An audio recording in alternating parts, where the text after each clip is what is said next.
मित्रांनो, महाराष्ट्रामधील भाजपचे सर्वोच्च नेते देवेंद्र फडणवीस हे तुमचे माझे दुश्मन आहेत का, असा प्रश्न माझ्या मनात तयार झालेला आहे.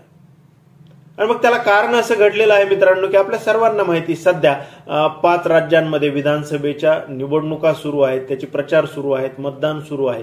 आणि मग राजस्थानमध्ये भाजपने आणि मोदी शहांनी तेथील जे निवडणुकीचे आश्वासनं असतात त्या आश्वासनांमध्ये किंवा निवडणूक प्रचार रॅलीजमध्ये मग एक घोषणा केलेली आहे की जर राजस्थानमध्ये काँग्रेसचं सरकार जाऊन जर भाजपचं सरकार आलं तर राजस्थानी जनतेला आम्ही 450 रुपयामध्ये गॅस सिलेंडर देऊ.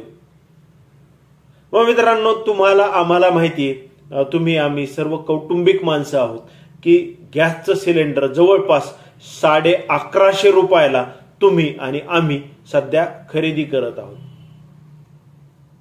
आणि मग या त्यांच्या घोषणेवरून, मोदी शहा आणि भाजपच्या राजस्थानमधील घोषणेवरून असं लक्षात येतं की पहिली गोष्ट म्हणजे मग नरेंद्र मोदी किंवा केंद्र सरकार हे देशामधील सर्व जनतेला 450 रुपयामध्ये गॅस सिलेंडर देऊ शकतं, तरीही देत नाही. आणि मग जर देऊ शकतं तरीही देत नाही तर मग 450च्या वरचे जे काही 700-800 रुपये आपले जास्तीचे जातात, तर हे नरेंद्र मोदी केंद्र सरकार नेमकं कोणाचे खिसे भरण्यासाठी 1150 रुपये भाव केलेला आहे, तर हे तुम्ही आणि आम्ही समजून घेतलं पाहिजे. आणि मग अनेक जण सांगतात की मग मोदींचे उद्योगपती मित्र आहेत आणि मग उद्योगपतींना फायदा मिळवून देण्यासाठी तुमचे आमच्या खिशाला कात्री लावण्याचं काम नरेंद्र मोदी आणि केंद्र सरकार करत आहे. तर भाजप आणि मोदी शहांच्या या घोषणेवरून उघड दिसत आहे, जर राजस्थानी जनतेला 450 देणार आहेत तर मग तुम्ही आम्ही नक्की काय केलेलं आहे.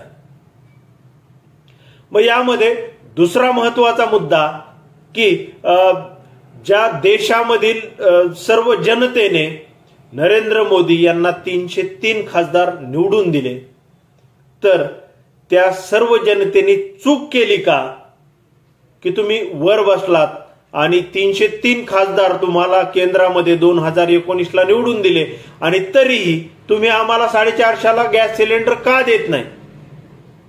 मग हा दुसरा महत्वाचा प्रश्न की आम्ही चूक केली का 2019ला की त्यांचे 303 खासदार निवडून दिले. महाराष्ट्रामधून देखील तब्बल 23 खासदार निवडून दिले, 25 लढवले, 23 निवडून दिले. मग ही महाराष्ट्रीयन जनतेची तुमची माझी चूक होती का.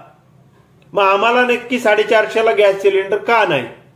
मग हे दोन महत्वाचे मुद्दे आहेत मित्रांनो. आणि मग मी सुरुवातीला म्हणालो की महाराष्ट्रातील सर्वोच्च नेते देवेंद्र फडणवीस हे तुमचे माझे दुश्मन आहेत का. मग तुम्हाला प्रश्न पडेल की निवडणूक राजस्थानमध्ये घोषणा केली मोदी शहांनी, घोषणा केली भाजपने, 450ला गॅस सिलेंडर देणार, काँग्रेसचं सरकार जर गेलं तर देणार, आणि मग फडणवीसांचा आणि तुमच्या माझ्या दुश्मनीचा नक्की संबंध कुठे येतो. तर मित्रांनो, देवेंद्र फडणवीस हे महाराष्ट्रामधील भाजपचे सर्वोच्च नेते आहेत. महाराष्ट्रामधील भाजपा ही देवेंद्र फडणवीस यांच्या नेतृत्वामध्ये चालते, देवेंद्र फडणवीसांच्या आदेशावर चालते. आणि मग असं सर्व चालत असताना मग जेव्हा 2019ला निवडणुका झाल्या तेव्हा मग देवेंद्र फडणवीस यांच्या पारड्यामध्ये 105 इतके आमदार, महाराष्ट्रामधील सर्व पक्षांपेक्षाही जास्त आमदार भाजपला महाराष्ट्रीयन जनतेने दिले, तुम्ही आम्ही दिले. मग जेव्हा लोकसभेचं मी आत्ताच सांगितलं की 25 जागा लढवल्या, त्यापैकी 23 जागा तुम्ही आम्ही दिल्या, म्हणजे सर्वात जास्त जागा ह्या तुम्ही आम्ही भाजपला देवेंद्र फडणवीसांच्या नेतृत्वात महाराष्ट्रात निवडून दिल्या. आणि मग असं जेव्हा आपण केलेलं आहे, देवेंद्र फडणवीसांकडे बघून देवेंद्र फडणवीसांच्या पारड्यामध्ये आमदार सर्वात जास्त निवडून दिले, खासदार सर्वात जास्त निवडून दिले.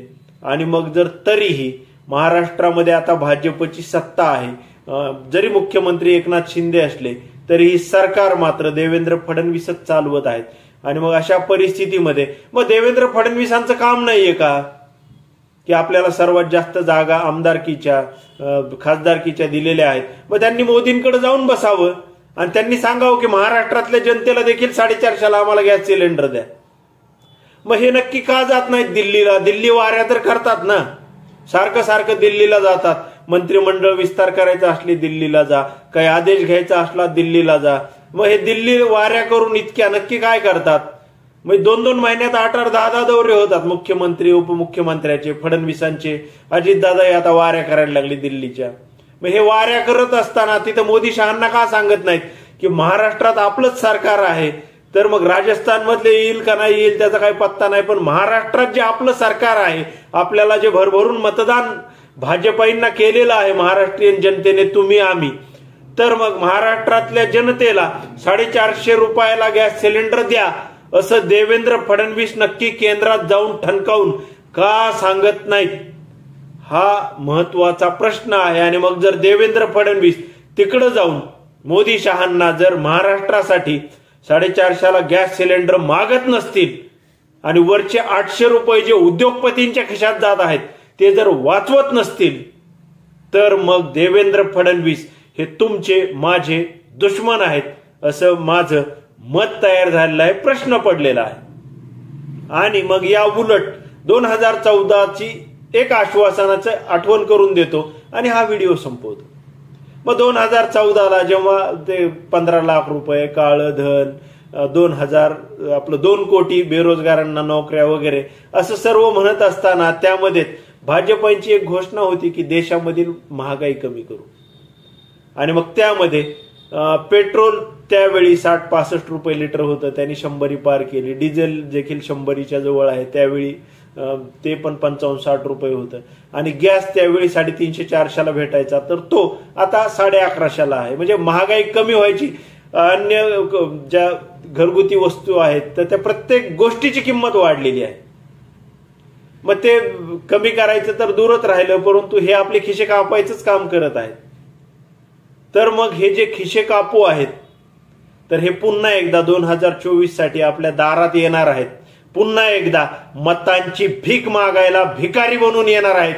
तर त्यावेळी जर हे आपल्याला 450ला गॅस सिलेंडर देत नसतील, जर हे तुमची माझी महागाई कमी करत नसतील, तर तुम्ही आणि मी विचार केला पाहिजे की खरंच पुन्हा एकदा 303 खासदार त्यांना निवडून द्यावेत का? महाराष्ट्रीयन म्हणून तुम्ही आणि आम्ही पुन्हा एकदा त्यांना 23 खासदार निवडून द्यावेत का? याचं आत्मचिंतन तुम्ही आणि मी केलं पाहिजे. पुन्हा एकदा विधानसभा देखील येतील, त्यावेळी मग सर्वात जास्त आमदार 105 आमदार तुम्ही आणि आम्ही त्यांना निवडून द्यावेत का याचा विचार केला पाहिजे. आणि जे सध्या नाक वर करून उपमुख्यमंत्री पद घेऊन जे देवेंद्र फडणवीस सत्ता चालवण्याचं काम करत आहेत आणि सगळीकडे विरोधकांना टिपण्याचं काम करत आहेत, या देवेंद्र फडणवीसांचा हात रुबाब आणि हात माज आपण टिकवून ठेवणार आहोत का? खासदार जास्त आहेत म्हणून फडणवीसांचा माज आहे, आमदार जास्त आहेत म्हणून फडणवीसांचा माज आहे, केंद्रात सत्ता आहे म्हणून फडणवीसांचा माज आहे.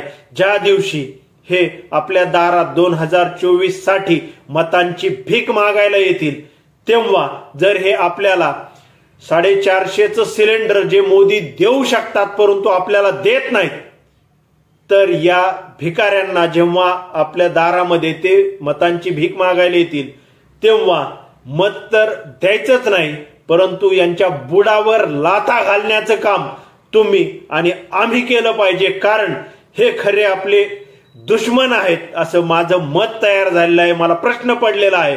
आणि जर यांना जागा दाखवायची असेल तर याचं उत्तर हे मतपेटीमधून तुम्ही आणि आम्ही दिलंच पाहिजे.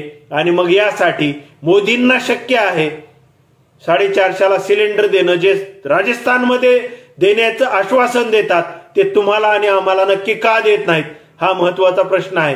वरचे 700-800 रुपये नक्की कोणाच्या खिशात जातात, हा महत्वाचा प्रश्न आहे. देवेंद्र फडणवीस दिल्लीला जाऊन आपल्यासाठी 450ला सिलेंडर नक्की का मागत नाहीत, हा प्रश्न आहे. आणि मग जर हे आपले कुठलेही प्रश्न सोडवत नसतील आणि आपल्याच खिशांना कात्री लावत असतील, तर मग तुम्ही आणि आम्ही देखील मतदार राजा, जे फक्त निवडणुकीपुरतं म्हटलं जातं, तर राजासारखं वागा आणि या भिकाऱ्यांच्या बुडावर लाथा घालण्याचं काम 2024च्या निवडणुकीमध्ये निश्चितपणे करा असं आवाहन मी तुम्हाला आणि आम्हाला करत आहे. आणि मग फडणवीस मोदी शहा आणि भाजपा हे तुमचे माझे दुश्मन आहेत का नाही, हा प्रश्न मला जसा पडला आहे तसं तुम्ही देखील स्वतःला प्रश्न विचारा आणि मतदानावेळी जागरूक व्हा. मित्रांनो, माझ्या या मुद्द्याविषयी आणि माझ्या या विश्लेषणाविषयी तुम्हाला नक्की काय वाटतं कमेंट करून नक्की सांगा. आजच्या पुरतं एवढंच, थांबतो. धन्यवाद.